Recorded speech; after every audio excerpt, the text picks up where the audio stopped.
രാജ്യത്തെ മതരാഷ്ട്രമാക്കാൻ നീക്കമെന്ന് മുഖ്യമന്ത്രി പിണറായി വിജയൻ. കാസർഗോഡ് ഗവൺമെന്റ് കോളേജിലെ കേരള ശാസ്ത്ര കോൺഗ്രസിന്റെ ഉദ്ഘാടന വേദിയിലാണ് പരാമർശം.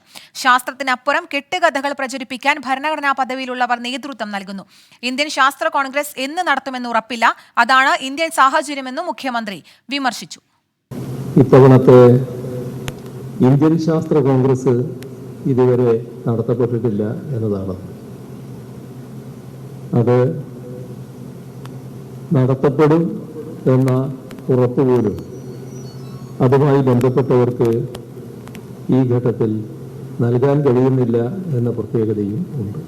നമ്മുടെ രാജ്യത്തെ മതരാഷ്ട്രമാക്കി മാറ്റാൻ യുക്തിചിന്തകൾക്ക് പകരം കെട്ടുകഥകൾക്ക് പ്രാമുഖ്യം കൊടുക്കാനൊക്കെ ചിലര് ബോധപൂർവം ശ്രമിക്കുകയാണ്. ഭരണഘടനാ സ്ഥാനങ്ങൾ ഇരിക്കുന്നവർ വരെ അതിന് നേതൃത്വം നൽകുന്ന ദൗർഭാഗ്യകരമായ കാഴ്ചയും നാം കാണുന്നു.